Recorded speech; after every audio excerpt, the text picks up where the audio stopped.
welcome to Chats with Chelsea. I'm your host, Chelsea Bennett. Thanks for joining us for today's episode. We are continuing our mental health awareness panel.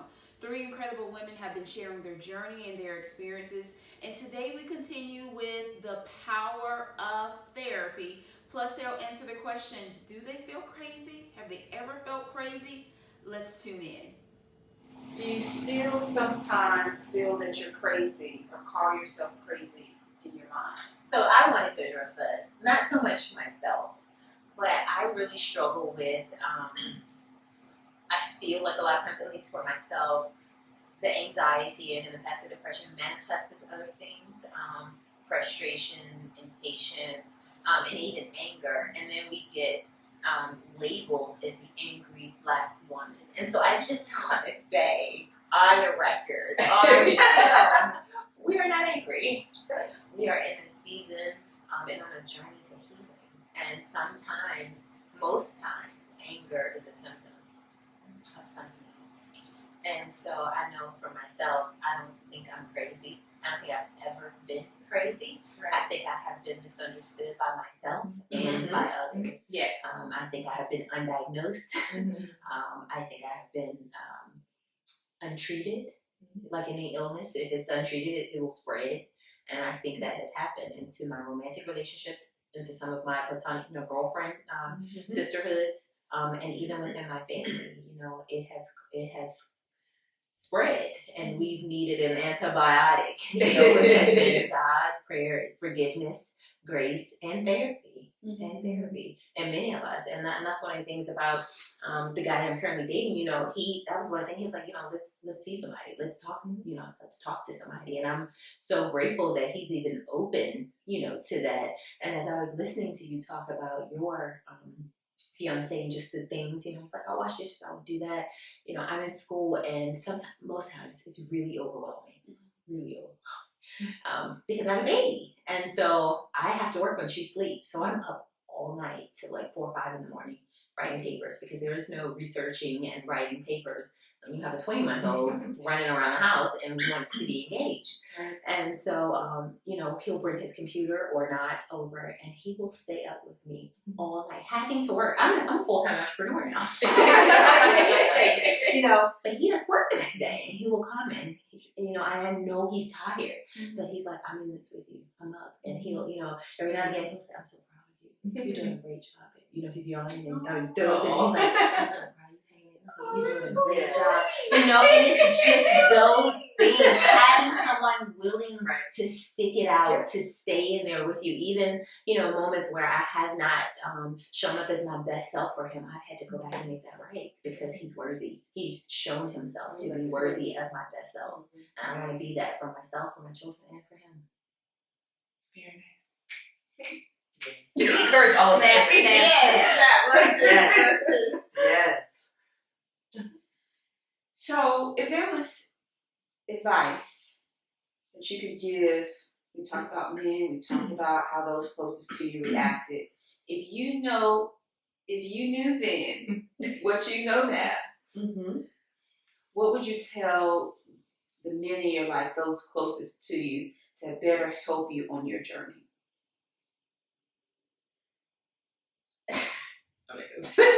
I was going to say, my previous relationships, I would say run. And I don't even say that for them. I say that for myself, because it made a bad situation worse. When you don't know who you are and you're still trying to be something for somebody else, there is no uncovering who you are, because now you're trying to be something else for someone else. And you have all this baggage that you're just checking onto a new plane, and they're like, okay, let's unpack. And I'm like, just, and then the plane crashes because it's too much weight. It's way too much weight. So I've learned to unpack. So my previous relationships, what I would tell them, that I'm flattered. I am interested, but I'm not ready. That's what I would tell them.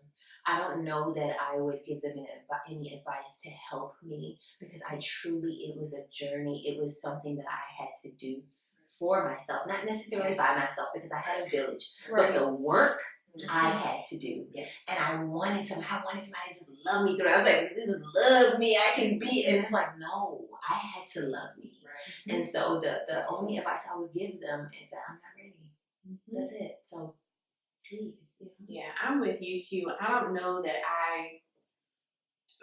yes, I would love for my husband to pray for me and that sort of thing, but I needed to heal and I needed to go through this, right? And as I'm healing and going through this, pray for me and encourage me with words of affirmation, right? But for me, I believe that we can intervene through certain practices, Okay. that you put into place. And for me, I committed to first thing in the morning, spending time with the Lord, right? And getting my mind right. I went through a period of gratitude. So he couldn't do that for me. I had to do that, right? So just pray for me, honey, and encourage me. Just tell me I'm doing a great job, or I appreciate you, and then let me continue to heal and go through it.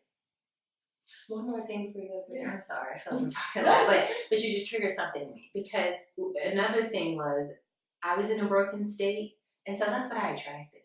So I don't really have, the only advice I would probably have for them is to go heal too. Wow. Go heal too. I do my work and you go do yours. Right. And we were both two halves trying to be a whole, something together. And it's like, no, I don't complete you, you don't complete me. We need to be complete, and then we can come together and share our lives together. But I don't want my life, my joy, my existence to ever be dependent upon anything but God and myself. So that is it. I am healed, happy, and whole all on my own, and everything else is a cherry on top. So I would tell them, go heal. That's my advice to them. Sorry. That's good. Yeah, that was good. No, that was good. I think I agree. I don't have any advice for those of my past. I think everything happened the way it was supposed to happen because that was what God had laid out as this is your life journey. And like you said, through therapy, through journaling, through meditation, through prayer, through all these different things. Like I had to do, like you said, on my own. But having genuine support and genuine encouragement and genuine love in your life that allows you to be okay with those things at the end of the day truly does help. And what I want to say to people is that just know that it's not, I don't believe for me it's ever going to be gone. It's, I think, always going to be a continuous, situation that I always have to work on. It's not like having a cold and you take medicine and you're better and it's great. You know what I mean? It's not that. It's never gonna happen again, or chicken pox one time. It's not that. It's a continuous situation that you may deal with the rest of your life.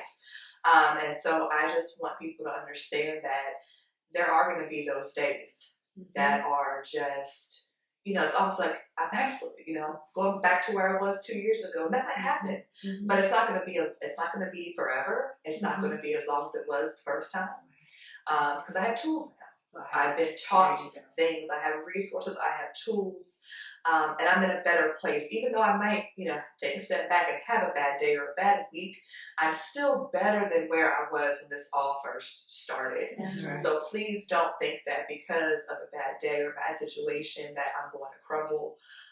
Just be there. Always be there for me. But just know that it's a continuous journey. You don't just become healed and just kind of never look at it ever again. That's just not how mental, I think health works. Your mind is powerful. And when things happen, it triggers, like I said, it triggers new things. So just support, be there. And if you have a resource or a tool to give me, I'm open for it because I'm always looking for new ways to deal with new struggles and new challenges because it's always going to be there. To go back for a second, do you feel that you're crazy? No, and Right, that word, I shouldn't have said Yeah. that. I joke with that, and I know you should not joke with it. I joke with it with my fiance because I'm like, just leave my crazy butt. But no, I don't think I'm crazy. I think I had felt like I was going crazy. I had felt like literally, so I'm looking at myself out of body, and I'm not sure what's happening there because that's not who I thought I was, or that's not who I was raised to be. It's not who I should be.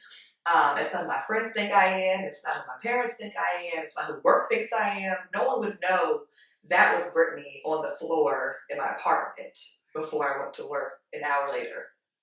So I think, so no, I have felt that way because I was not myself. So it has made me feel like that. So no, I don't believe, I think people truly do have real issues that truly do, they're clinically, could be clinically insane, or those kind of things. So I don't want to ever make light on being crazy. But I have felt like I was going crazy because I felt that I was not myself, and I had to find a way to get back to myself. So I want to just say that. You talked about tools, having tools in your toolkit that's helped you along your mental health journey. What led you to decide that I'm going to go to a therapist, even though, from my experience in the Black community, you don't go tell your business to somebody else? Mm-hmm. Yeah. Well, I think, you could talk to your friends, you could talk to, parents, coworkers, etc. For me, I needed unbiased, professional, counseling, therapy, with no judgment of a stranger. I needed a stranger because people say, how can you feel open talking to a stranger? But for me, it was kind of reverse because it was easier for me to talk to somebody who I did not know because they did not know me at all. And it was a blank canvas for me, for us to start.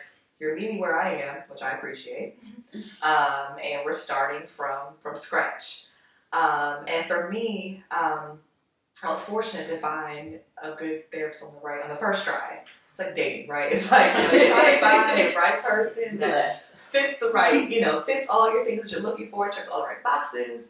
And a good friend of mine, she had listening to a podcast. It was the Black Girls Therapy podcast. At the end of the show, it says, for Black girl therapists in your area, go to the website. So she actually had gone to the website. She had found a therapist, started going, really enjoyed it. We talked about it. I was like, guy was like, I don't know what you're waiting for. I'm not sure how much more encouragement you need, but here's literally a link to someone who you trust, who physically is going. You need to go. And I did want an African American female. I had to have that. I don't think I would have gone to anyone else. And so when that was a direct connection, I started going to my therapist, as I've been there for over a year now. And I needed not just to be able to vent. Venting is wonderful, talking is wonderful, but I needed someone to tell me, okay, there's the vent, here's the reality, here's what's happening, here are the tools, and then when you come back in 3 more weeks, we're gonna follow up. I'm gonna hold you accountable. Mm-hmm. I needed that. I need accountability in all that I do. It really helps to have that accountability partner. Mm-hmm. And to me, that's what a therapist was. Mm-hmm. And so, for her to say, here's your homework, and when you come back, we're going to check and make sure that you did all these things, and how did they go?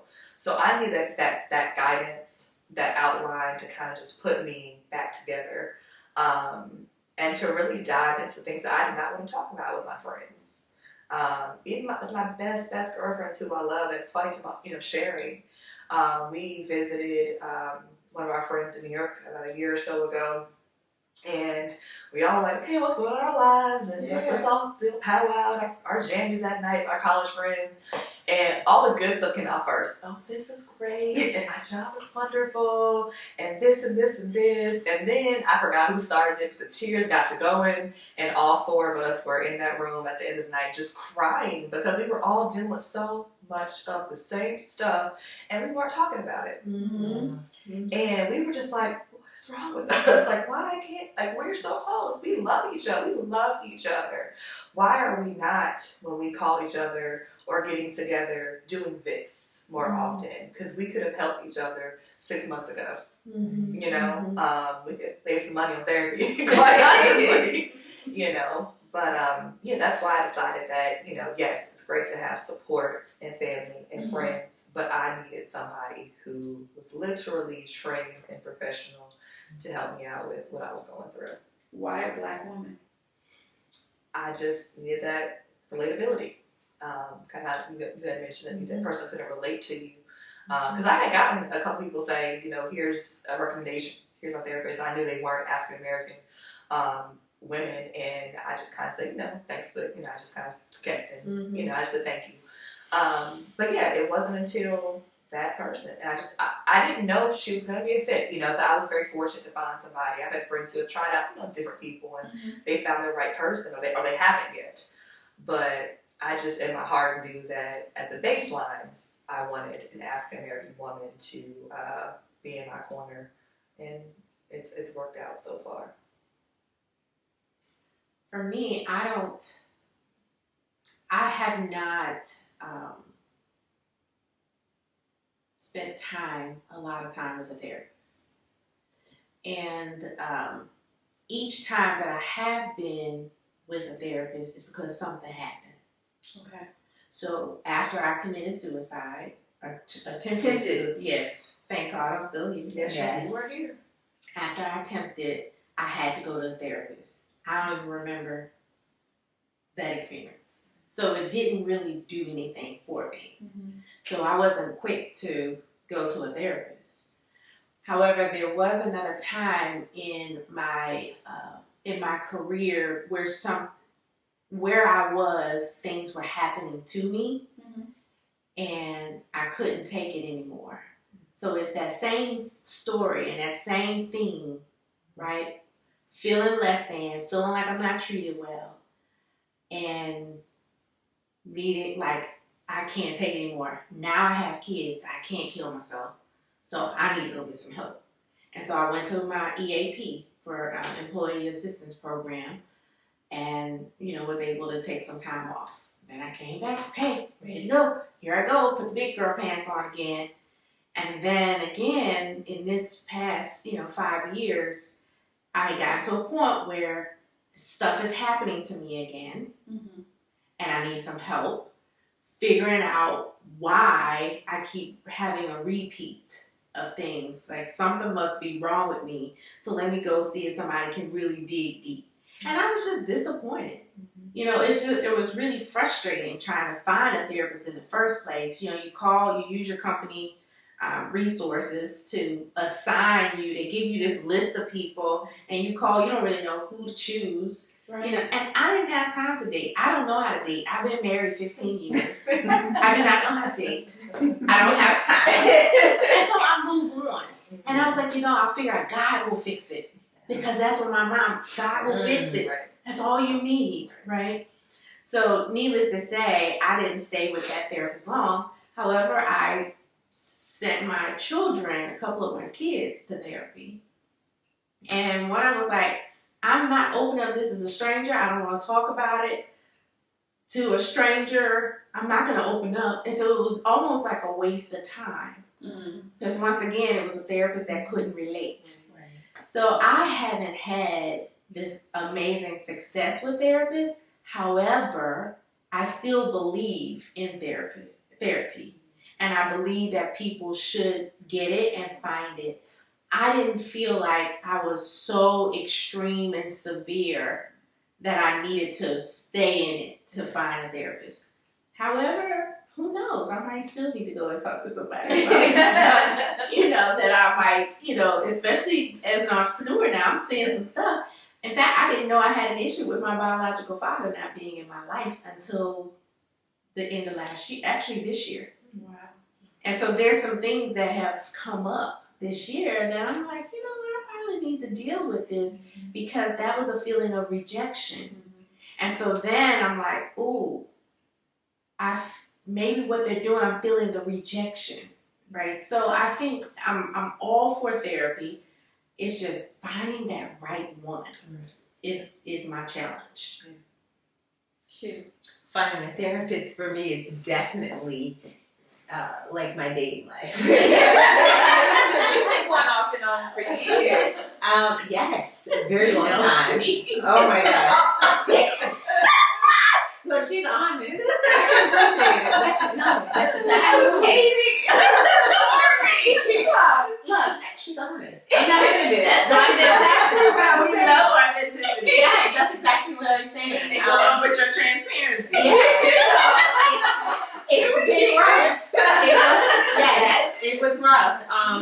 I started with the employee assistance program at my job, and you know they had a lady there. Couldn't really relate to her. She just it felt very textbook. You know, sing about that. And go, you know, and occasionally, and it just we didn't connect. I think she's an amazing therapist. She just was not the right fit for me and what I needed in that season of my life. And so I've seen probably 4-ish therapists, but it was almost 5 years ago, and I'm smiling like I just found my love. That I found my current therapist. I've been with him almost 5 years, and it's a black male. Yeah. Okay, tell us more. And he, you know, I was in the church. I am in the church. And I did not go the spiritual route with seeking counsel in the church. I had been beat over the head with pray it away. You know, you lack faith. That's why you're dealing with this. You don't believe that you can be healed. You need to, this kind only come out through prayer and fasting. And while I believe all of those, you know, things to be true in certain instances, I did not feel like my mental illness could be prayed away. I felt like I prayed and God answered and said, go get some help. Absolutely. I have equipped this person, these people, this system. I've put in place this infrastructure so that you don't have to suffer in silence or alone or for long. Go get some help. And so, yeah. So I had to go outside of the church. And it's ironic because I was in such a spiritually deep place, but I found this therapist and he's anything but that. But he's very scientific, yet he knows how to tailor it to my faith, and I appreciate that. He calls me on my BS. You know, I remember I wanted to get back with an ex who was so toxic for me, and I came in and I was giving him all this. And then he looked at me and said, Q, if you came in here to get permission, I'm not going to give it to you. Like, if that's what you came here for. You know, and I was just kind of like, he was just like, I'm going to call a thing a thing. And I love that because your friends, my friends, love me so much that sometimes they can dance around the truth in order to spare my feelings. I have learned that I have not always made it easy for those I love to tell me the truth. Whether it's, you know, getting upset, angry, or, you know, having a meltdown. You know, people are walking on eggshells like, do I say this? How do I say this? So with him, I don't have to worry about it. It's a safe place where I can lay out everything and I can receive what he says to me for what it is to help make me better. And so I see him more than I get my nails done. I see him every 3 weeks. Like clockwork, it's on the calendar. It's like me getting up, going to the gym. It's like me going and get my blowout or my test. It's like, oh, I have my therapy appointment today. I had strategically placed my spa appointment that evening so I can decompress after. But it has been a lifeline for me. It took it took going through a few, and it was discouraging. The one before him was good, and he was actually, I only left him because he went into ministry full time, and that was another black male. He was older. My current therapist, he's younger, but he's really good. And I've seen 2 ladies, 2 Caucasian ladies, and 2 black men. And ironically, the black men, you know what I've learned too, and I just had this epiphany listening to you guys. My current therapist has helped restore some of my hope and trust in black men. You know, listening to his perspective, his understanding, just the way he processed information, just the breakdown and the understanding of the opposite sex relationships, just a lot of that. It has helped heal a lot of my baggage, and I appreciate that. I thought too that I would need a black woman to relate to, but what I realized is my struggle was with the black man, and so this has been very healing for me. Thank you so much for tuning in to another episode of Chats with Chelsi. As we continue our series on mental health awareness, I hope that you are being challenged, you're being educated, and motivated to take action about your mental health. My hope is that at the end of this, that you would see the value of self-care and to have some mental wealth, as Charlemagne the God says. So if you haven't read his book, be sure you do that. Join us back next week as we conclude our panel. I'll be sharing my therapy experiences, as well as you'll walk away with some additional tips, advice, and tools to help you on your mental health journey. Have a great week.